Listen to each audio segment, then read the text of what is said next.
was a little upset about that whole episode, the whole state affair, because what you didn't see, if you look at the first scene, there were storm clouds in the background. It rained.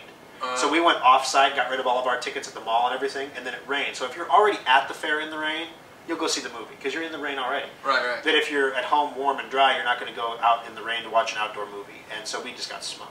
But yeah, and yeah, because they made it look like it wasn't, you guys were totally saturated, and then you guys all went to the mall. Yeah. But that wasn't quite the case. Yeah, it was a little different. It was a little different. Editing. So, all right, so those are my favorite females and why. My favorite guys on the show, I thought you did a really good job, and I like Jason Henderson. I thought he did a pretty good job, but I only saw, like I say, I mean, he got kicked off early, but yeah, he does come on really strong, but that's the kind of guy I think when he gets he's a very strong personality. He's a very strong personality. Yeah, he goes after it. If I could have any guy hawking my product, Jason Henderson would be the guy I'd want doing it. Mm-hmm. I mean, and don't get me wrong, I mean, I like Trippy. It'd be hard for me to pick. I'm picking two favorites. But all right, so least favorite. I wasn't gonna do it. I was gonna lie and just make you do it. But because I don't know. I have a least favorite chick. I thought the Salandra or whatever her name was. Who? The Asian girl. Allison. Allison. I thought that she was really annoying and didn't really contribute a lot. I mean, I know she seems like a really good person. I don't see a big work ethic there. She seemed like one of those people who just will manage forever and never really get anything. My least favorite guy would definitely be Jason Whiny Pants. What's his last name? Marshall. Marshall. Yeah. A guy, and I'm probably gonna piss off people, but a guy that religious has some serious skeletons. People that constantly push religion, like if he was chasing you with the Bible and stuff like that. I mean, well, chasing might be a little strong. I mean, it wasn't like he was trying to brand me. Okay, but I mean, at the same time, I mean, people like that have some serious. Well, in my experience, I found they've always got something serious in their closet, like that they really can't be themselves. They've got to push God or this other thing in front of everything that they do. They just can't be themselves or be responsible for their own actions. You know, I hear what you're saying. I don't want to, I don't want to advance. No, you don't have to defend. No, I'm not defending. What I'm saying is that one of the things that got to me, and one of the reasons I named him as one of the people that at the time I was least happy with on the show. I'm a Christian. I do believe in God. I believe that Jesus Christ is my Savior. But you're much more religious than I am. You're not going to see me. I'm straight going to hell. I mean, there's no doubt. If there's like an elevator, I'm on the express. But I don't wear it on my sleeve. And I got the impression a lot of times that that's what was going on, and so that was one of the turnoffs that I had. The Internet Millionaire. So the whiny pants guy. I think he was whiny way too much, and every time there was an opportunity to cry. Well, I guess he did cry literally, but that's okay. You know, no, it was emotional. It was emotions. I was choked hard. I mean, it was hard not to cry when I got eliminated. It was really hard. So I feel that in this game, there's no excuses, and. And it's like people, whatever they do to win, I never like complained. If somebody's better than I am, and they cheated or whatever, they were willing to. It's in internet marketing. I always feel that it's always about, what you're willing to do what somebody else is not. And so, like if you're willing to, do something that compromises. Whatever. I mean, it's always about your character or whatever. So, I mean, like, I have a product launch. I could choose to spam all my people. That's against the law, against the Can of Spam Act, and all this other stuff. But, at the same time, I probably would never get caught, at the same time. But then I would turn off all my readers. I mean, I could do all kinds of crazy stuff, but I sacrifice my integrity and my character. So, I mean, that's the thing. It's like, I don't ever say, oh, that's not fair. He beat me. Because people see how things go. And now it's a TV show, so it's different. Well, no, and in life, as well as in the show, you can see it in the show. In the show, nobody wanted to say anything bad about anybody. Literally, the producers were holding people in the room until they said something about somebody. They would not, because especially Laura. Laura got away with it for weeks. I ain't saying nothing bad about nobody. Wow. Yeah, I might have to work with these people, that kind of stuff. And so, I wrote about this in my farewell post on the Next Internet Millionaire blog. A lot of people don't know that I was almost a candidate for mayor of Lincoln in 2003, I believe. And I didn't know anything about what I was doing. I was kind of making it up as I went. It was a great ride. It was fun. I learned a lot. But one of the biggest things that I learned was each time something like that happens where you're in a room with somebody, okay, here's a pro-life person here, and in the next hour you're meeting with a pro-choice person. And they each want you to be something that you may or may not be. And how do you walk into each one of those rooms and walk out with their support when there's such a black and white distinction? And so it's really easy to walk into one room and say one thing and walk into another room and say another thing and get exactly what you need and walk out the door. But the trouble is, if you keep doing that, each time you do it, your moral compass gets pulled a little bit and a little bit and a little bit.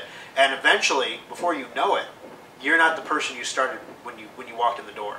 And so one of the biggest things on this show for me was when I'm going to walk in here as Thor Schrock, I know where my lines are. I know where, and yes, folks, for those of you out there, I do have lines, moral lines, where I don't cross them. But I know where those lines are, and I'm not going to cross them, and I didn't during the show. There is a difference between lying and a strategy. There is a difference between competing in a game and doing business. There are differences. And so anyone who doesn't believe that, look at Coke and Pepsi. I mean, it's a competition. It's not a game. Everybody likes to drink great sugary drinks, but it's a competition. They're trying to grab market share. So at the end of it all, and we'll wrap this up here, are you happy you did it? It was probably one of the most eye-opening experiences I've ever had in the marketing world. It beat any marketing class I had at the university. I mean, I've racked up quite a bit of student loan debt when I went to college, and I learned more in 2 weeks about internet marketing than I learned about marketing in 7 years of college. And so when it comes down to the DVD set, buy it. It's hands down. Christmas is coming up. If you need to call in your Christmas gift and do it that, I mean, do it, because you're going to make money if you follow. If you do what these people say, you're going to make money. That's the whole thing. I mean, if people sitting at home who are lazy asses, and think that just buying this is going to do something for them, it probably won't. But people that are hardworking, motivated, and are ready to get out of the rat race or whatever, then and they actually act. Because people always ask me, they're like, should I go to a conference? Should I do this? I don't have time. And I'm always like, probably not. Probably not if you're, if you, I mean, like, I'm the type of person where I go to, I lay it out for them. I just say, you probably should just keep working 9 to 5 and slave for the rest of your life, because you just don't seem like you're, like, if you have to ask me, the first chance I heard of this, of an SEO conference, was way back, 4 years ago now, and I went. I didn't even know who was doing it. I had no clue who Danny Sullivan is. I never had a site, never had a blog. Well, I had sites. I didn't have a blog. And I started my blog as soon as I got back, because I was like, this blogging thing's cool. And that's when I started it. And then I started writing posts, and and people started reading it. And then like a year later, I threw up one of the checks that we had made, and people freaked out and whatever. So it was like, it's kind of fun.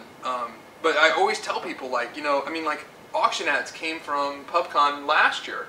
We started that company in, February, and, we sold it in July. And sold it for a lot of money, folks. And I can't say how much money, but yeah, so. He didn't even tell me.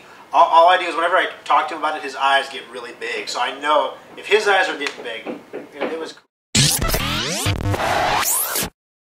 If you're in a business right now, or you want to get into a business right now, an online business that is, and you want to learn how to do this right and make a lot of money doing it, and you're either already doing it, you're kind of stuck in a rut or something. One of the things I've never been to a conference because I never had time. I've always got more stuff to do, and if I would just stop for a second and go to one of these conferences, I might learn how I could do my stuff a little bit better, or a little bit easier, or leverage it so I get more out of it. And so that's what this DVD set's going to do for you. It's going to take the stuff that you're already doing, and it's going to really help you magnify that to a point where you're getting so much more results from the same amount of work, and that's what it's all about. Yeah, well, yeah, definitely. That's one, yeah. So I think, definitely for a lot of people out there, it'll be a good product. If you're a lazy ass, then don't buy it. Yeah. But that's such a win-win thing, because everybody out there is going to be like, I'm not a lazy ass. I can't lose with that. It takes somebody who's honest with themselves to admit that they're a lazy ass. It does. I will tell everyone I am lazy. Yeah, the best way to describe me is and I've written this on a lot of things, is that I'm lazy yet obsessive compulsive. I will spend an hour to do something that takes 5 minutes, but I'll never have to do it again. I will seriously sit there and I would figure out how to make a robot lawnmower if I had to, so I never had to mow my. Thankfully, we have a service that I can pay to do this. Yes, it's Yellow Pages, Jim. Yeah, but that's. You'll never have to do it again. That's the guy I am. I don't do dishes. I don't vacuum my house. We have cleaning ladies. We have everything, and it's just. But when you sell a company like Auction Ads, oh my God, he won't tell you how much, but he's got lawn guys and cleaning guys, and oh, hello, Miss Hernandez. How are you doing? You know. Yeah. Well.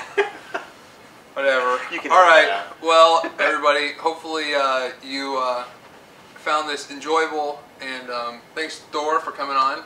And just like it says in Jamie's book, didn't mean to tick anybody off with this. Seriously. Yeah, nobody should be offended unless you're the whiny pants guy. I know. You got to live with that. So you believe in God, He'll forgive me, right? So, I mean, I believe in God. I think. So, all right. Cut.